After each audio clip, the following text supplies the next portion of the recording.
go over just some general rules before we get started. All phones are to be turned off. Members of the media may have their phones on, but it must be turned to silent. There will be no in and out of the courtroom. Once the proceedings begin, if you do leave, you will not be permitted. Today is an emotional and stressful day for 3 families, and for the defendant, and for those who care for Davion, Dominic, and Mackenzie. I expect everyone here to be respectful of everyone who's in the room, and if there is any disruptive behavior, I will pause the proceedings and the deputies will escort you out. The court's process will be as follows. I will hear first from the state and the representatives of any of the victims.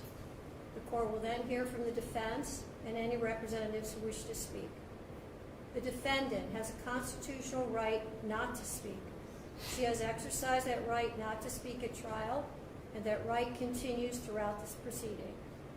She will be afforded the opportunity to speak if she wishes, but that's her choice. Following that portion, the court will deliver the sentence. I also want to advise the defendant that she has a right to an appeal and a transcript at state's expense, and we will assign counsel to represent you. Counsel, we have previously discussed and agreed to the following: that the only counts for which the court will sentence today as a matter of law are counts 1 and 2, each of which is murder in violation of Ohio Revised Code section 2903.02a, count 1 being the murder of Dominic Russo, count 2 being the murder of Davion Flanagan. Each of these counts are statutory sentences. Each is 15 years to life with parole eligibility after the base term is served, and with parole strictly within the discretion and jurisdiction of the Ohio Parole Board. Each of these counts stands separate and apart from each other, and they can be run either concurrently or consecutively. That is the only discretion permitted to the court in the sentencing today. It is my understanding that we are also in agreement of the following mergers.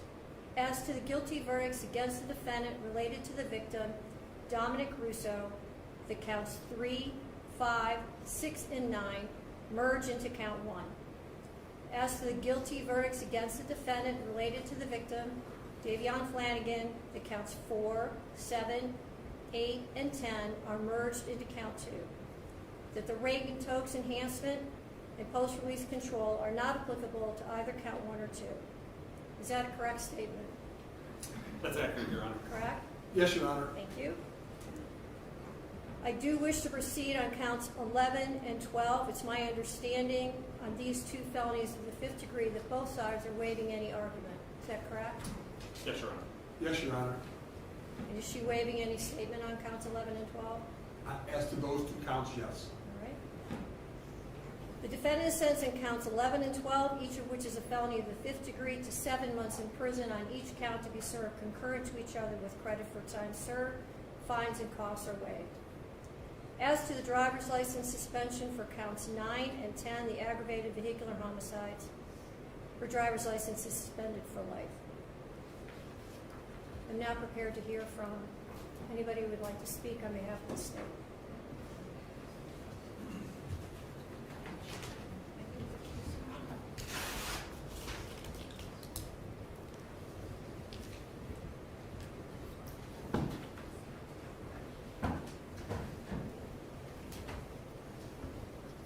Could you start with your name and speak up and speak slowly? Yes. Your Honor, my name is Jamie Flanagan. I am the mother of the victim, Davion Flanagan. I want to share a small part of what we lost on 7/31/2022. My son, Davion, is and always will be so much more than cargo. He was precious. He was an amazing soul with a heart of gold. He gave to the world what he wanted most in his own life: love. The kind of love that would rescue a friend in the middle of the night, no questions asked. The kind that would protect others and honor them. He made friends easily with his infectious smile. he was a gifted athlete. He had plans to go to barber school and open his own shop. My son did not have a clique of friends, but instead was a friend to all. He would go out of his way to show love and kindness to others, including those that were often cast aside by society, the less fortunate, the developmentally challenged, the hurting, and the unvalued. Davion made sure that everyone that crossed his path knew that he truly saw them, that he valued them, and that they were worth his time. Davion and my kids have had more than their fair share of heartbreak, of hardship, and of loss. Davion was adopted with his sisters from foster care. They are biological siblings. We are honored to be chosen, or to have been chosen, to be their parents. They're forever family. I am devastated by the loss of Davion. The world lost a truly special man. My girls lost their best friend, their protector, the one and only trusted family that has been by their side from day one. This alone, or he alone, understands the pain and loss that they have gone through and was always there for them. This fact alone breaks my heart for my girls, for my family. So many dreams shattered, a future stolen. We will never get to see the amazing man that he was surely to become. His life was precious. Like I said, he was so much more than cargo. I pray daily for strength and perseverance for myself and for my family. I also pray that Mackenzie will find true remorse in her heart and true repentance. We thank all of those that worked so hard to help us bring justice for our son. We are forever thankful. Davion, we miss you terribly, but as Christians, we grieve with hope. We will make sure your memory lives on, and we ache for the day that we are united again in eternity. Thank you.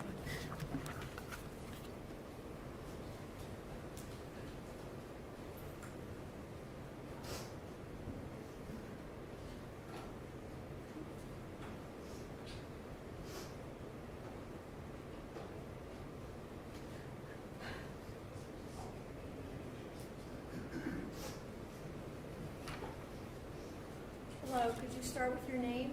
Hi, Your Honor. My name is Divine Flanagan. Davion was my older brother. The passing of Davion Markel Flanagan has been very difficult for me. We have gone through everything together since day one. Davion was a big brother to me and my younger sister, Delia. We all got adopted together in 2012.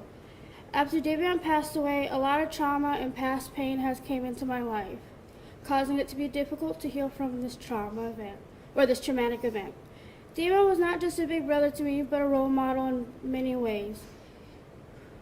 He was the person I trusted the most because he made me feel safe. He taught me the importance of cherishing each moment and enjoying life.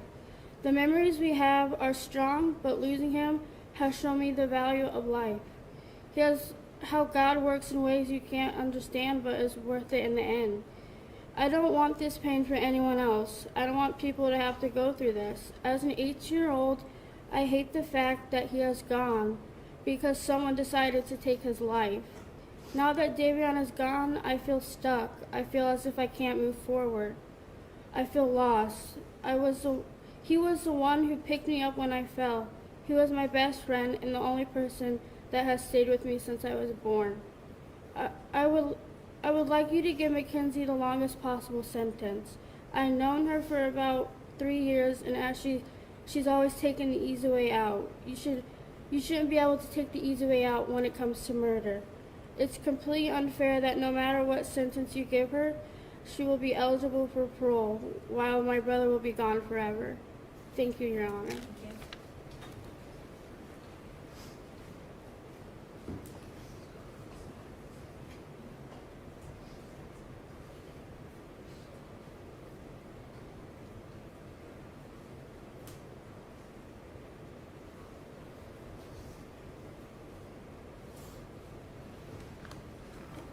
Wayne, can you start with your name? I'm Christine Russo. I'm Dominic's mother. No one wanted this to be a murder or to punish Mackenzie Shirilla for this accident. But this was not a car accident. The evidence and science proved that Mackenzie Shirilla murdered my son, Dominic, as well as Davion. There's no fix put in this case, as the Shirillas would like to proclaim. I want to thank Strongsville Police Department and the state of Ohio for seeking the truth behind this crash.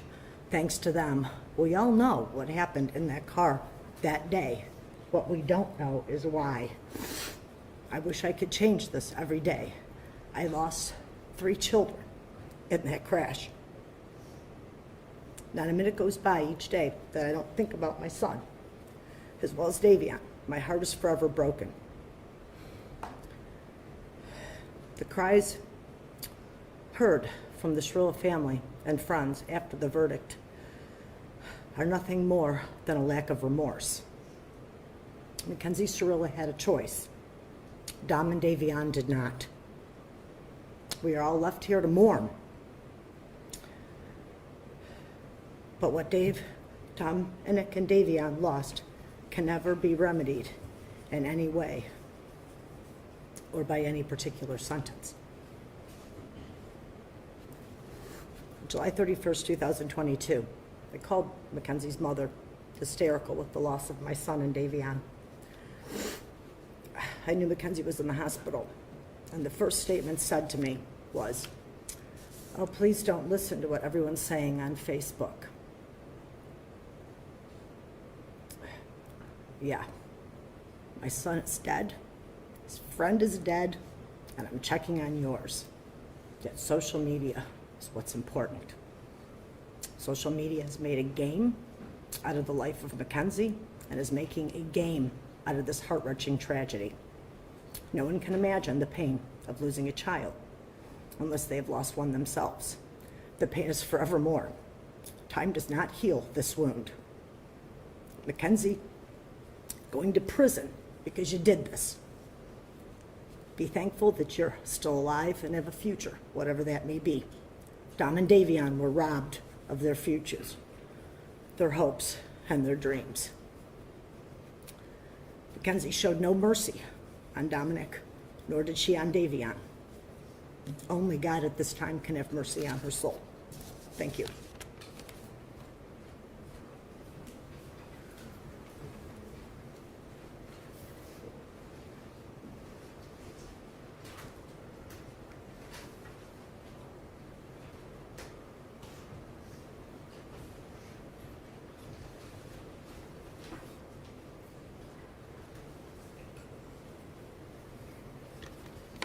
Could you start with your name, please? Yes. Should my name... Is there a microphone or anything?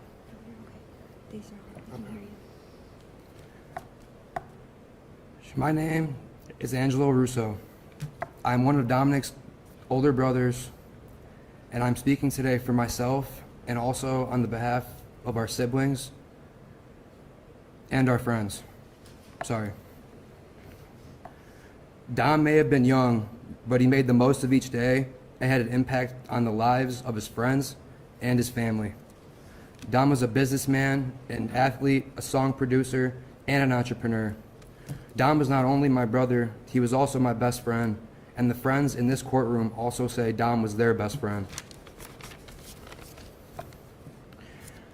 Many of my brother's interests and goals were centered on learning more about himself and how he could become a better person. He was always doing what he could to learn about others, how he could understand different situations, different cultures, and how he could better the community. He read from various authors every day and even recommended to me countless books that have made me a better person and helped me understand the world better. A few months before he passed, he told me that he soon planned on joining a branch of the military. Admittingly, I was against this, but he felt the need to not only serve the community, but also his country. He gave me countless advice, and he also helped with anything and everything.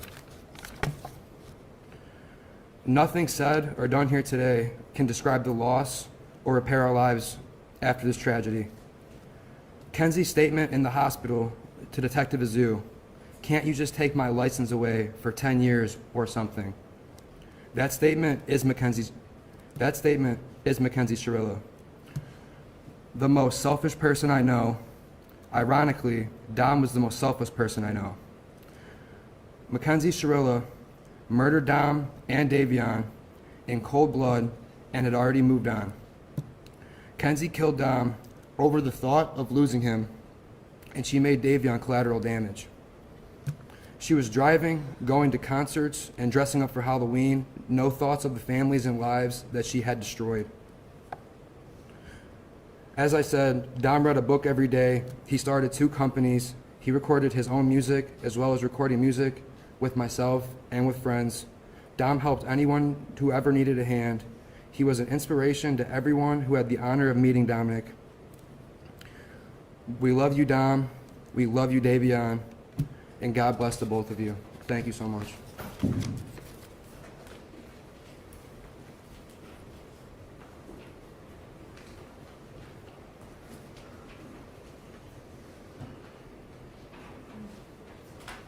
Mr. Troop, before you speak, have you marked the letters as exhibits to be part of the record? I have, Your Honor. And any objection from Mr. McConnell? No, Your Honor. And have you marked your letters? I have. Okay, if you would give those both to the clerk.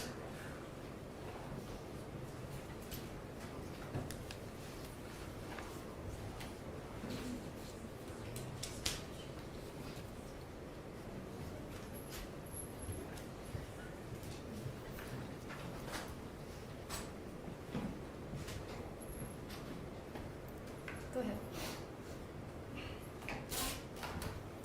Your Honor, there's very little that I can say after hearing from those who love Dominic and Davion in regards to the impact that the defendant's conduct had on these families' lives. And we have received a series of letters that has been submitted on behalf of the defendant. In summarizing these, they describe her as a good student and a loving and caring person, and that she could never do something like this. And they continually, despite the verdict, refer to this as an accident, and an unfortunate accident, and tell you that she is also a victim. And there are just a few things that I think is important for the court to consider in determining a sentence today. Part of the evidence in this case and introduced in trial was evidence from the defendant's cell phone. There were search warrants executed on her various social media accounts, her school records, her medical records, things of this nature. And I think that who she actually was is directly contradictory to what is painted by the letters submitted on behalf of her today.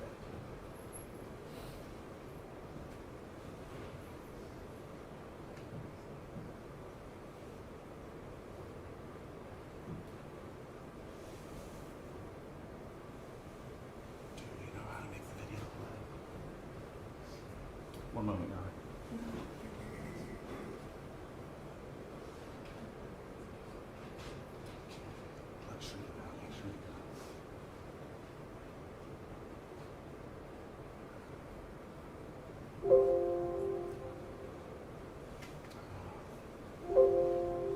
I'm sorry, Judge, I thought we were set on this there. Thank you. fine. That's good.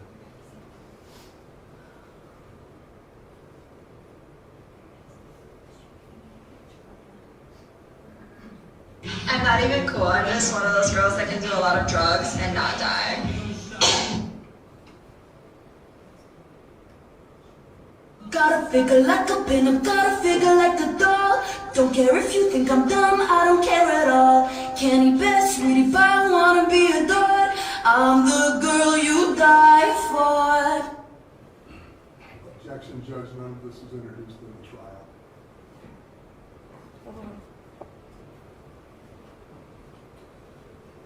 Shortly after the crash, Strongsville police were notified that they had received concerning emails from the community that the defendant and her mother were seeking employment with the Los Angeles modeling agency. Mackenzie Shirilla said to Vitaly. Thank you for the comment. I would love to work with you guys. I've been emailing you guys a lot. Such a great opportunity. Thank you. Is there a date? There is not a date on this, Your Honor. Based on the investigation, it was delivered to the police while the defendant was still in the Metro Health Hospital. So it was during that time period. She was in the hospital for several weeks. Shortly after being released from the hospital, the police were provided additional videos of the defendant from her wheelchair as she attended a concert down in the flats. And again, Your Honor, I'm introducing these to the court to show the shocking lack of remorse. This was something that was being exhibited while the investigation was still going on, before she was charged and arrested in November of last year. And these were the sort of things that were coming to the police, and the shocking lack of remorse, coupled with the fact that the defendant was reported driving an automobile shortly after this event, that she was seen in Strongsville again driving a car. In spite of the fact that, as her mother testified, she got dizzy sometimes from a condition that she had to take salt pills for, in spite of the fact that it was, in fact, her mother who provided her with the car that she used to take Dominic and Davion's life. Halloween of last year, again, still before being charged,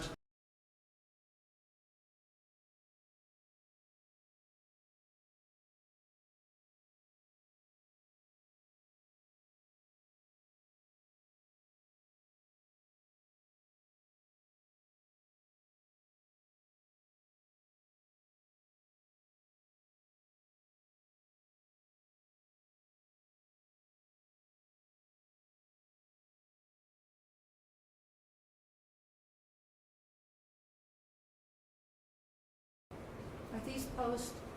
these are on Halloween of last year, so these would be post-crash, just before she was charged in November.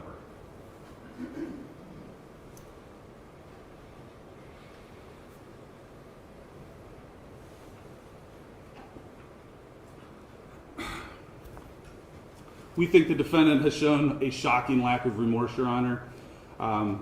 We think that she has continually put forward that this was an accident, in spite of the fact that the evidence is in direct contradiction. Your Honor, you were on Progress Drive.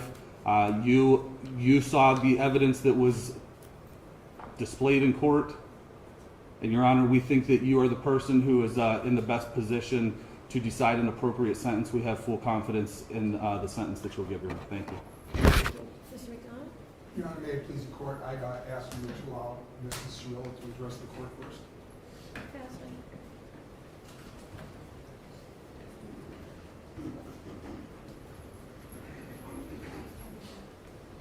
Can you start with your name? My name is Natalie Shirilla. I just want to say, am I allowed to address them at all? Sure. I just want to say to the families that I'm broken, sad, and lost, and my heart hurts for everyone, okay? Davion was her new friend, and Dom was the love of her life, and he was part of our family, okay? I'm just so sorry that this happened, and we're heartbroken, okay? And then, Your Honor, this was a terrible, tragic nightmare accident to have happened that she has no memory of, and she will never emotionally or physically recover from it. She almost died too, and we're asking that you please not run the sentences consecutive. He was family, and we all loved each other. That morning of the accident, she called. I got a phone call that there was a car accident, okay? So we went to the hospital, and I didn't even know who was in the car. The names had not been confirmed yet. And I'm gonna cry because I missed Dom so much. We loved him so much. So I called Dom, like, over and over again, praying that he was gonna answer the phone, and he didn't answer the phone. So then I tried to call his mom, and she didn't answer the phone either. And I still didn't know who was in the car. I didn't even know if she was alive. I didn't know what was happening. So then we were in the waiting room.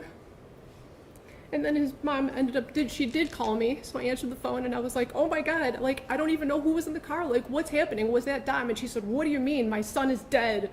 And I was like, I'm so sorry. And then she said something like, and now I have to wait until your kid's out of the hospital. And then I didn't hear the rest. I was like, we loved him so much, and I hung up the phone. I did not talk about social media. I didn't even know what was going on yet, okay? So then That was it. So in the hospital, that Vitality post, I commented on that because somebody had called her a murderer, okay?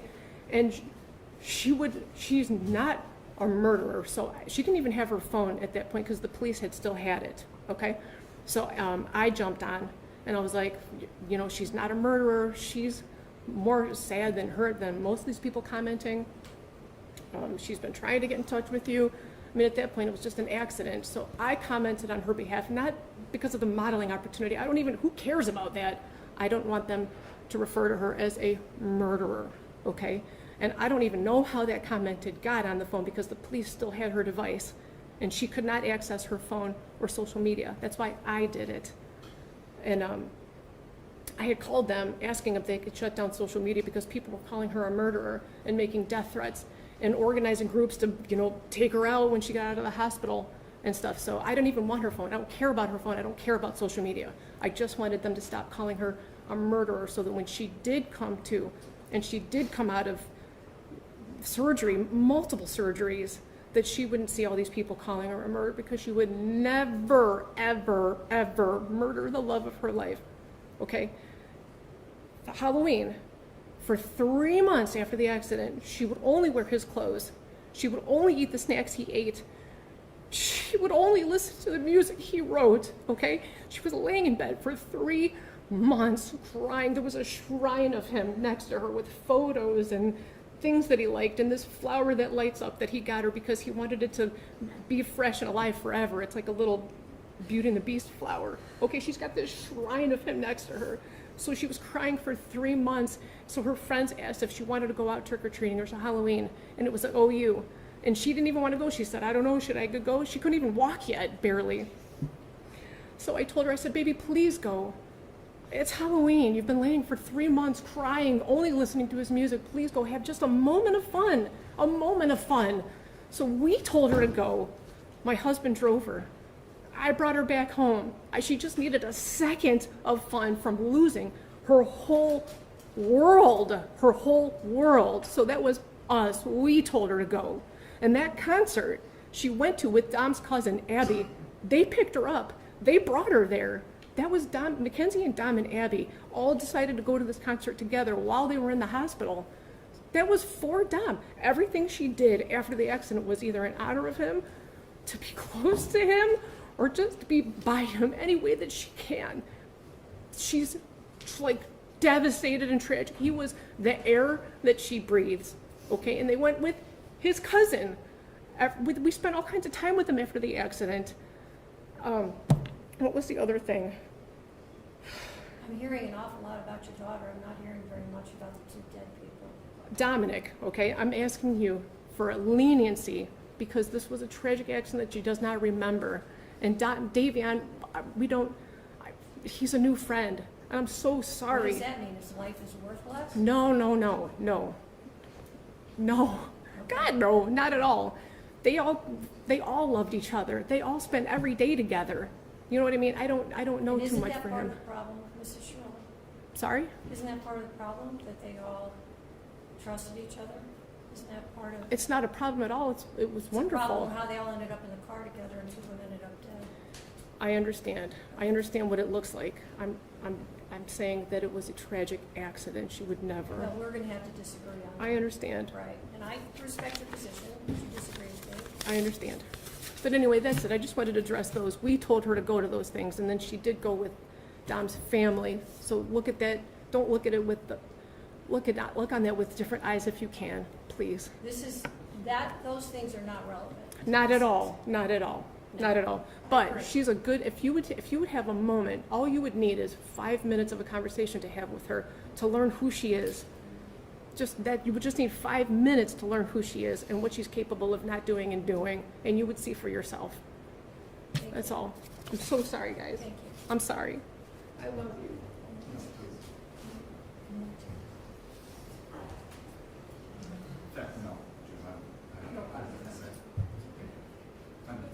Is there anyone else? I would like Mackenzie to address the court.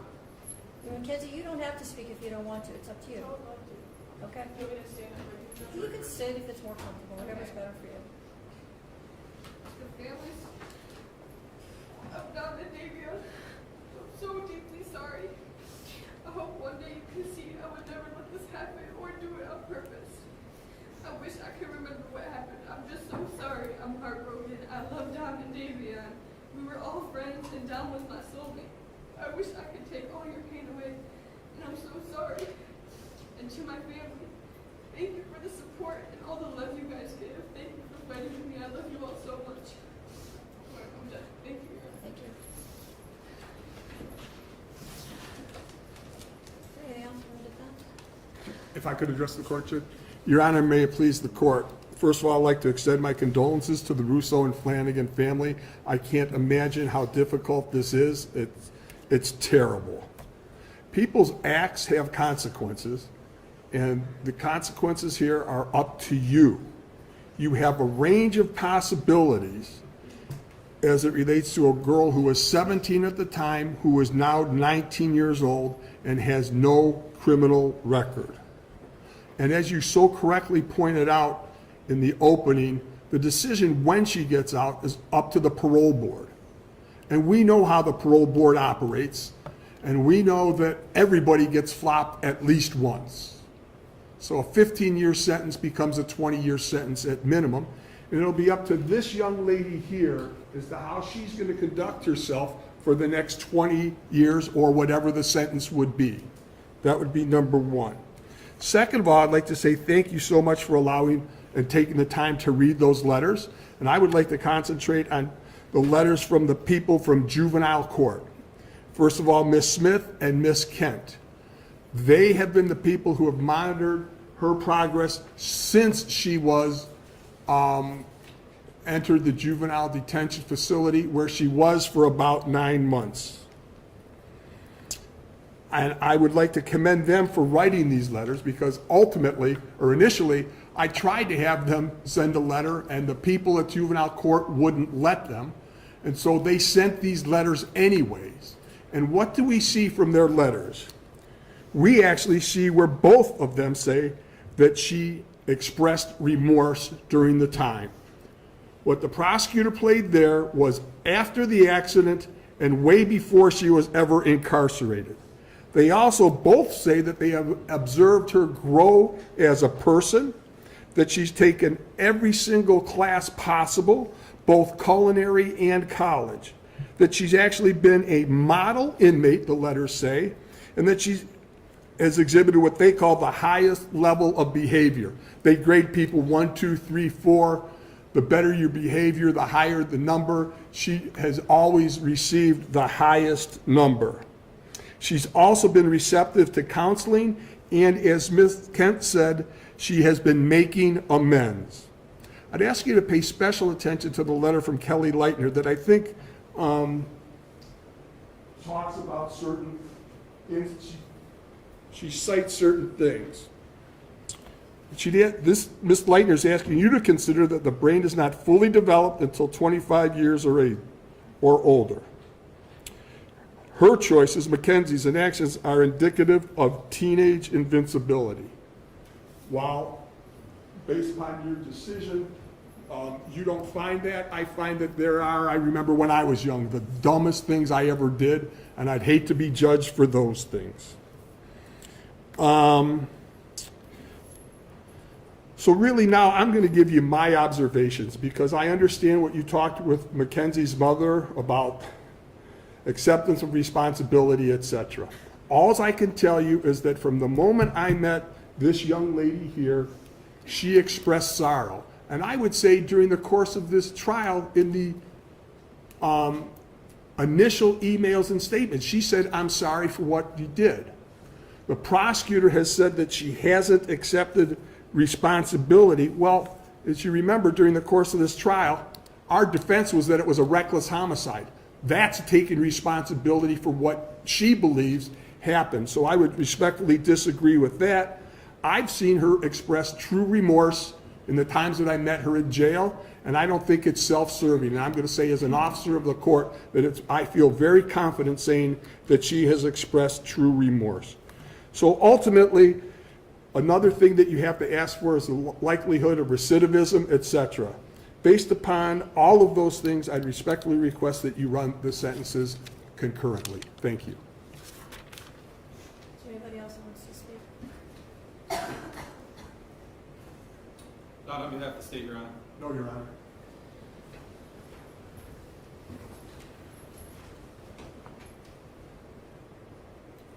Today is the sentencing of the defendant for the purposeful and intentional murders of Davion Flanagan and Dominic Russo. And in a way, it's the second time their families are gathered again to grieve. It's also a day when Mackenzie's family will grieve for the future of their daughter. All three of these families and the friends of these families are suffering, and all of their lives have been irrevocably changed because of the actions of the defendant. The unintended and collateral consequences of a selfish, intentional, and cruel decision by Mackenzie will ripple forever in time.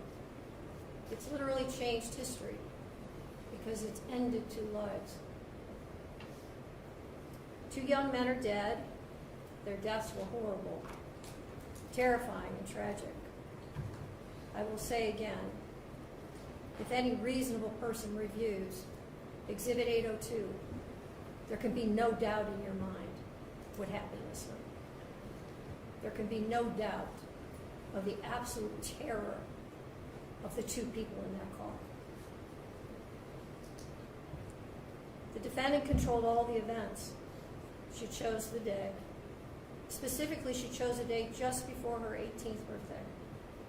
She chose to drive the car, the time to drive the car. She chose an obscure, previously scouted route through an industrial parkway. She chose the target to hit and the victims. She chose the means and the method to follow through. And she planned and purposefully executed the events of July 31st, 2022.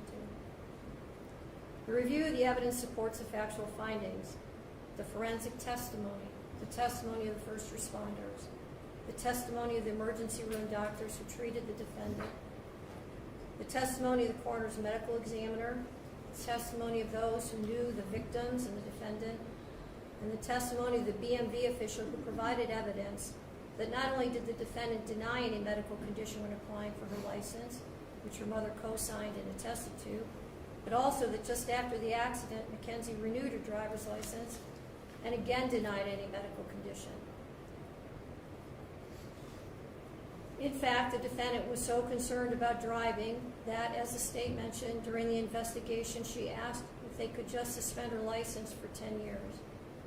It is hard to fathom how a person could be concerned about their driving privileges, having just been responsible for the deaths of two people.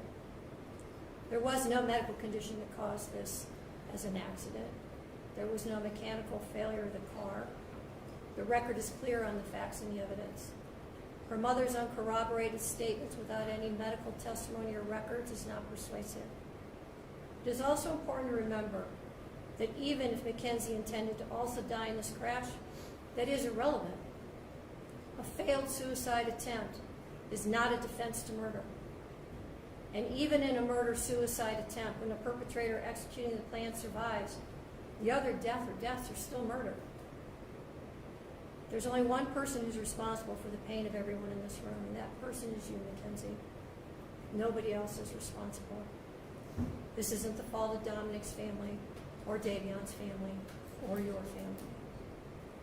And I know that each of you have asked your questions to yourselves, what if? What if I had done this or that? The truth of it is, none of us can control the intentions of another. And when there is a purposeful intent to harm or kill someone, it is the perpetrator alone who bears the responsibility for the choice and the consequences and the harm that follows.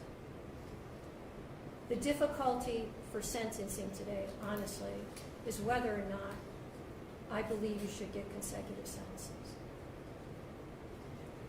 I'm troubled that should I give you a concurrent sentence, that people will believe that somehow I'm being disrespectful to one of the victims. And on the other hand, I have to weigh the punishment. There's a very good likelihood, Mackenzie, that you will spend the rest of your life in prison. That won't be up to me. That will be up to the parole board, and that will be up to you to a great extent. I understand that the pain in this room wants me to impose the harshest sentence. But I don't believe that would be the appropriate sentence, because I do believe that Mackenzie will not be out at 15 years.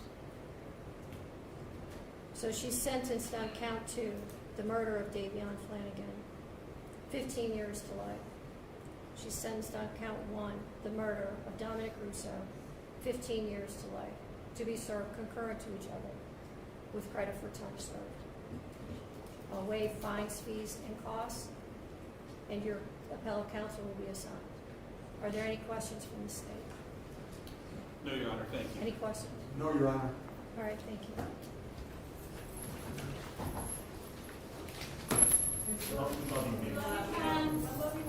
You're innocent.